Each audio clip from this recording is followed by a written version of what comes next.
Welcome to the wonderful world of wine, exploring all things wine with you. We are your hosts, Kim Simone and Mark Lindsay. We can be found on Facebook at The Wonderful World of Wine.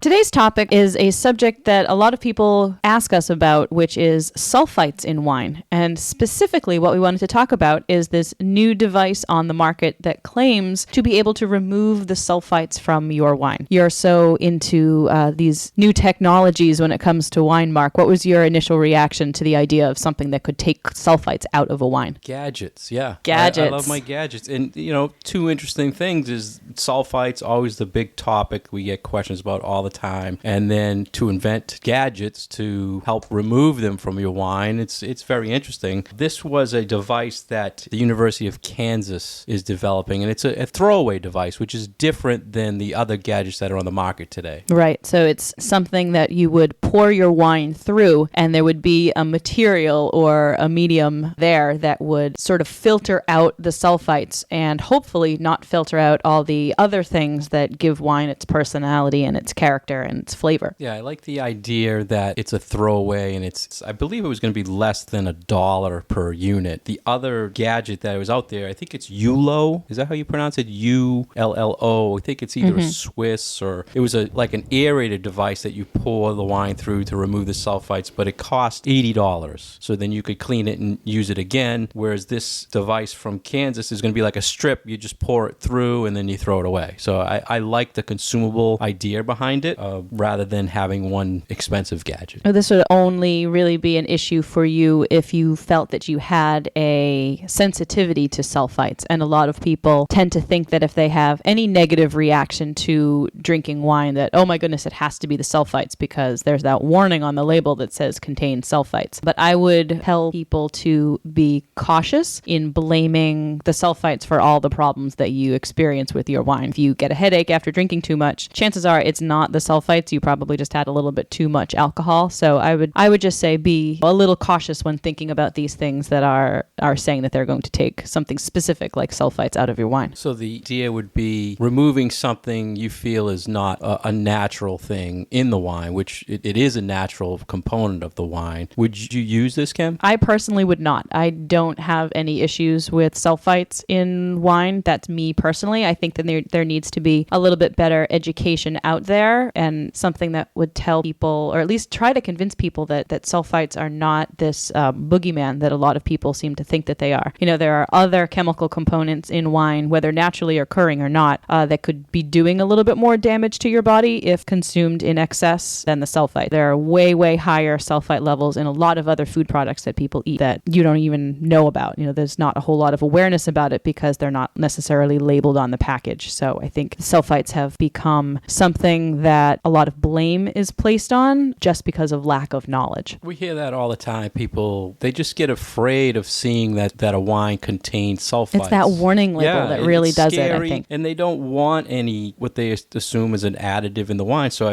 this low cost, for less than $1, and they say it removes 99% of the sulfites in the wines, I think the cost will get people interested. Do you think, Kim, that if you use this and you filter out your wine, would it then be able to be put down for a couple days since you're removing the preservative? I wouldn't think so. I would want to do some experimentation on that, and also to see if you take the same bottle of wine, say you pour half of it through this filter, half of it you just pour into a regular glass, and then taste them and see if you feel like there is anything else that has been stripped from the wine. Does it have less acidity to it? Have the flavors changed? Those kind of things. I would be cautious about doing more damage to the wine by putting it through a filter of this sort. So that seems like what a lot of the research into finding the right kind of filtration method is looking toward, not stripping the wine of all the other components and only getting rid of the sulfites. So I would be very curious to see how it would have an impact on the rest of the wine. I did see a few things online about people asking other questions about filtering wine to remove sulfites. There was was an article about would a coffee filter remove sulfites, and they were saying scientifically no. So, I mean, these people did do research, and this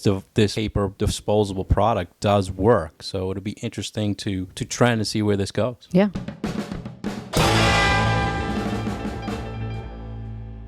You're listening to The Wonderful World of Wine with Mark and Kim. If you'd like to find out more information about myself, please go to franklinliquors.com. If you'd like to get more information about Kim, please go to her website, vinitaswineworks.com. Our next topic is about something that has been trending very popular over the last year. It was a blog in the Press Democrat about canned wine. Kim, what are your initial thoughts when people say canned wine? I try to be open-minded. I'm thinking that they're a little more seasonally driven. So I tend to see a lot more displays of wine in cans in the summertime. People looking for an alternative type of wine container that they can either have next to the pool or take on a camping trip or something like that. I like to keep an open mind when it comes to changing technologies or a new way of looking at packaging or labeling of wines, because it doesn't necessarily impact the quality of the wine in the container when you're just talking about the container that it comes in. So I thought this is an interesting topic because the types of wines that we might see in a can are reflective of kind of this new, I would say, more casual approach to wine. What are your thoughts on this? Yeah, and I thought for sure you were going to say take to the beach, because that's the biggest selling point. People, when they bring them in to me, for me to buy, is say, oh, these are so convenient to take to the beach. I would love to to take wine to the beach. I don't see it. I mean,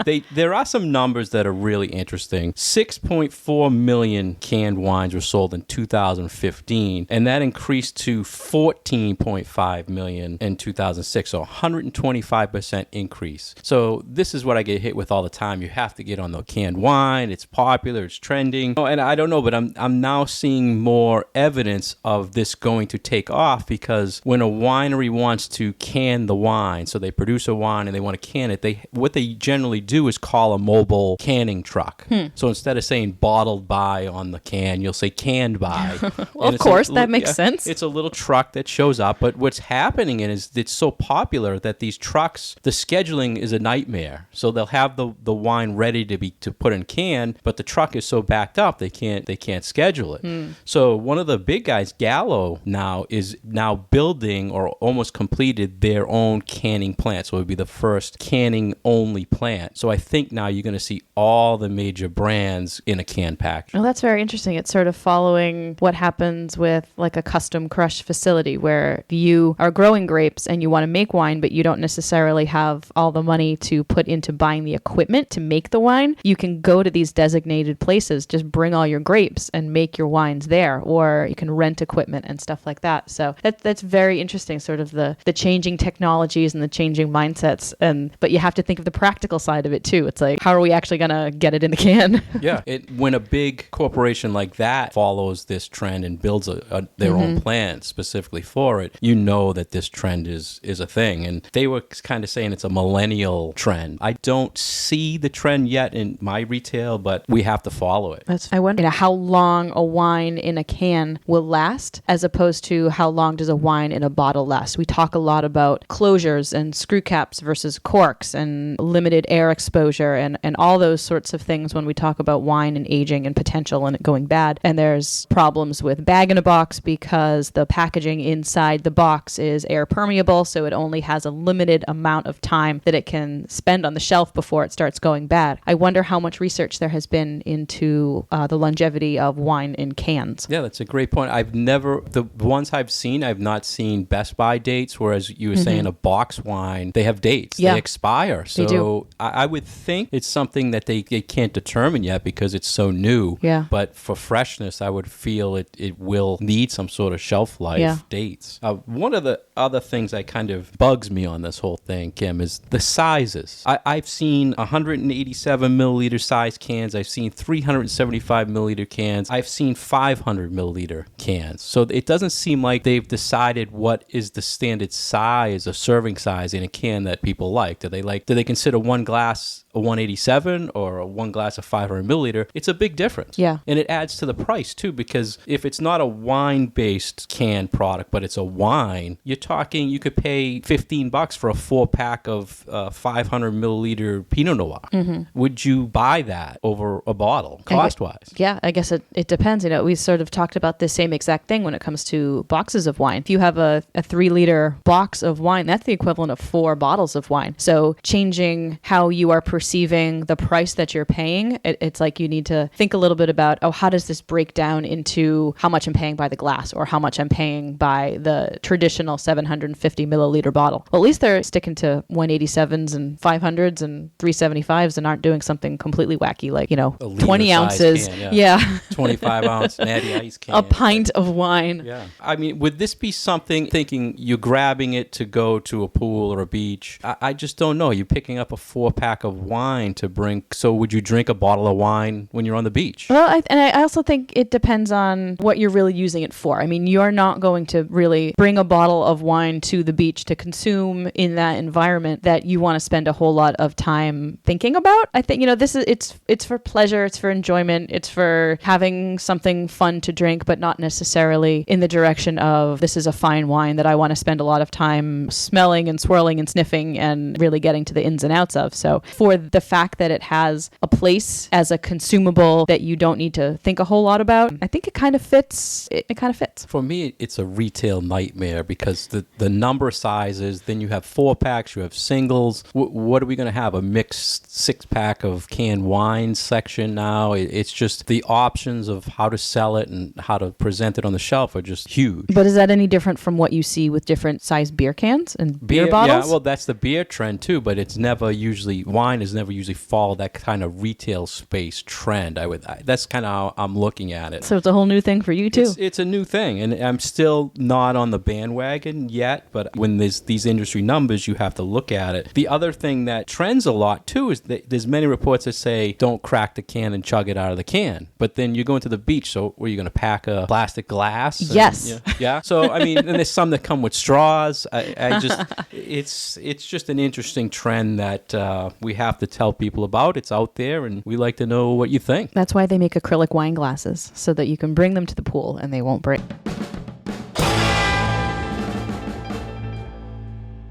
Welcome back to the wonderful world of wine. We are your hosts, Mark and Kim. You can find us online at franklinliquors.com for Mark and vinitaswineworks.com for me. Topic we are going to talk about now is something that I don't think an awful lot of wine consumers ever think about, which is fake wine, or wine that in the bottle is not what the label says that it is. So sort of counterfeit wine, forgeries of wine, not necessarily not being wine in the bottle, but that the wine that you think you are drinking because of what it's telling you it isn't so much the case. We ran across a news article about a bust in France of giant quantities of wine that was labeled as Bordeaux, but was actually wine that came from more bulk producing areas in the Languedoc. This is a fascinating topic, and this pops up every once in a while, and there are examples of it kind of all the time from all over the world. What do you think about this particular instance in Bordeaux? Bordeaux number was huge. It was like, what, 500,000 It's bottles? like 500,000 That's bottles. A lot of bottles. It was crazy. It was 560,000 bottles of wine. That's just crazy. So I was trying to understand, was it the distributor gets the wine from a vineyard and then they're making fake versions of the wine? So is it the distributor or is it the winery that's... I'm not really so clear. It didn't really say where it was happening. But I would think the French, I mean, if they're doing things in the winery, then the government would be reporting it. Whereas this seems like they're reporting it on the other side of after they're receiving the wine. So I guess the whole issue for me on this whole fake wine thing, is it a investment wine buyer issue or is it a consumer issue? This one seemed to be a little of both because it was very broad as far as which wines were being faked, I guess you can say. So some of it was basic Bordeaux, and then others were these really famous high-end labels from places like Margaux and other places in Bordeaux that make more expensive bottles. So it was sort of fascinating fascinating to me that it was a little bit of everything. I think if I'm spending a lot of money at wine auctions or investing in wines, I'm worried about this. But as just going into a retail store or wine list, I'm not thinking that it's fake. And that's why I think that this isn't an issue that too many people think about, because I don't know if we just automatically trust what the label tells us it is, or that at the end of the day, if you just want a bottle of red wine and what you're pouring out of the bottle is a bottle of red wine, then kind of fine with it. So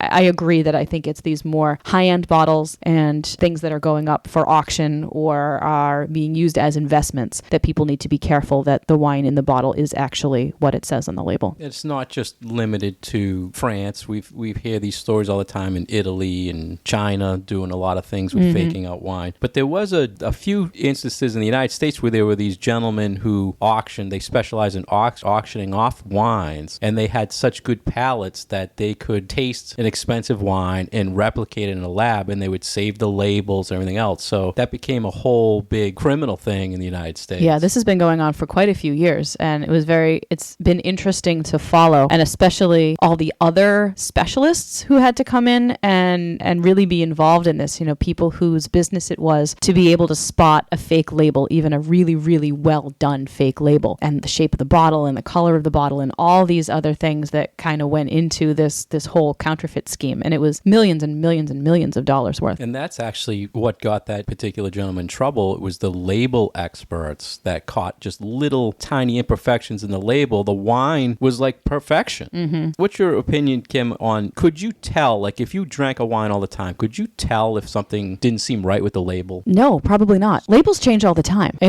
We see brands of wine that it almost seems like every other vintage, they've got a new label on the bottle, whether it's for marketing purposes or change of ownership or what have you. And I realize that we're not talking about a $12 bottle of California Cabernet. We're more talking about these storied wines that have very long traditions and lots of people that go into making them and making them what they are. But no, I don't think that I would necessarily tell. No, I don't think so. I would probably be more likely to notice that something was off with the taste than with the bottle. I mean, how much time do we actually spend looking at a wine label? I could see why, if you're an investor of wine and you buy this really expensive wine and you think you have the real thing, and then someone comes along and tells you what you have is just fake. So embarrassing. I mean, that would just be that was just real terrible. Disappointing. In the past, I was saying earlier about Italy, but I've heard where the government has gone into wineries and where the government says you can only grow this grape, and they actually walk in and they see barrels of another grape. Right. And you hear stories like that, I think, more often than the fake replacement of wine. This just it strikes me as so strange as coming out of France, which is so regulated. Yeah. It's so regulated, and they really keep on top of what's being grown where, and do you have too many vines planted in a particular area or not enough vines. There seems to be so much oversight, and then to see something of this magnitude going down in France. I mean, I honestly can see it a little bit more in Italy, just cultural differences, and the Italians a lot of the time are sort of like, we're going to do whatever we want to do. But I really feel like you don't see that all that much in France, which is maybe why this strikes me as such a newsworthy item. Yeah, and it's probably why it was at the next level from the wine, because the winery would lose all government rights, right? I mean, so it would be, you still don't know though if the winery somehow told the distributor how to do this.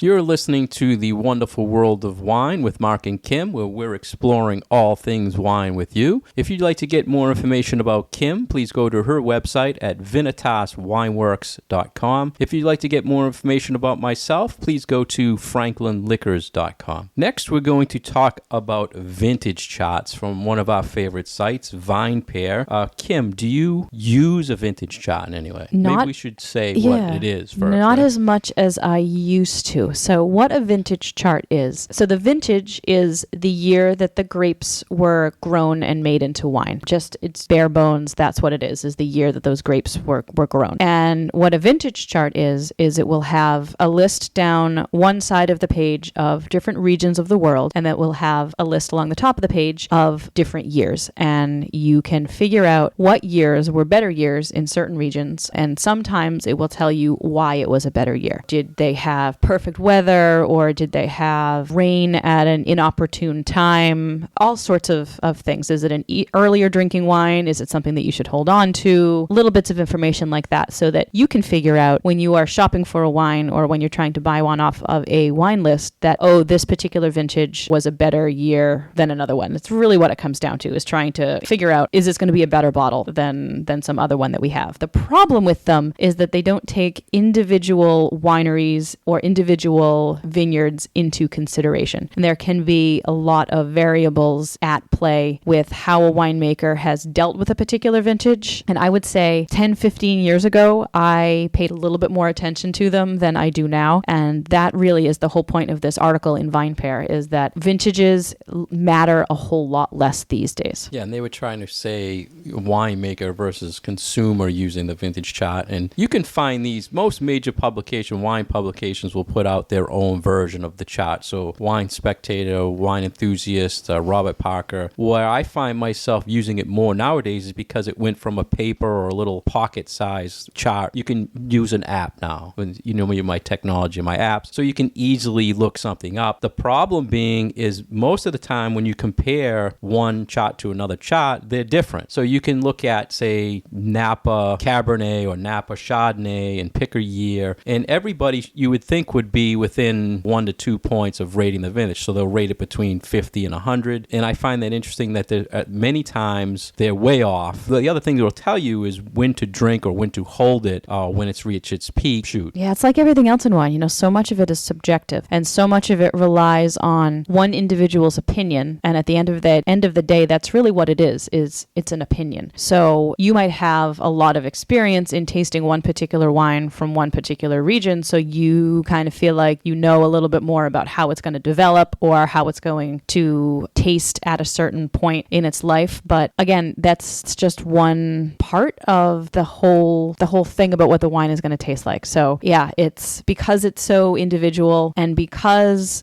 our technology has changed so much and has gotten so much better when it comes to making wine, that there's been this shift of, it's no longer just what the weather gives you, it's what the winemaker can do with the fruit that she or he is given. So that technological aspect, I really think, shouldn't be downplayed. Now, how it could be helpful is if you looking at a wine list or a retail store and you see two Napa cabs, the same producer, one's a 14 vintage, one's a 13 vintage, and you quickly want to go to your little app and you could see which one had a better rated vintage year, you could go with that way. I mean, I think that's useful. But as far as when we do classes and tastings, I don't see anybody really asking questions about vintage chart or using it. I don't either. I'm more concerned with the age of the wine and not necessarily how that particular year was. So, I mean, I generally know that if it's an older bottle of white wine, it's probably not going to be showing as well as a younger bottle of white wine, and just kind of keeping an eye on the development of either particular regions or particular grape varieties, and knowing what the window is between too young to drink and too old to drink, and not necessarily concentrating on, oh, this particular vintage got a 92, but this vintage got an 89, and do I want to not pick up that bottle, which could be really quite good, but just that broadly that vintage might not have been as perfect as the other one. And I find a bottle squirreled away in the cellar and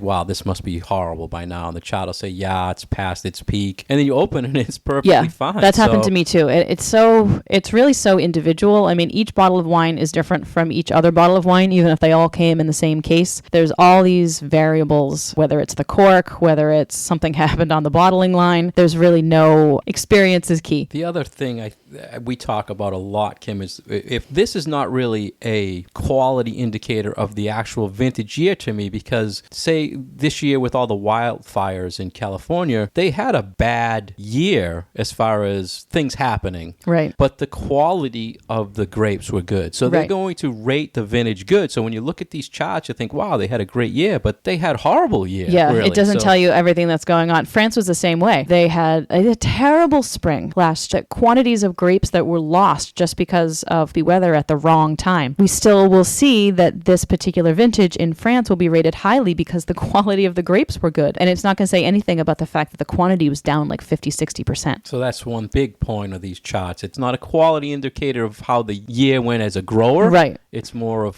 what it produced. Right. So what the end product in the bottle should be like.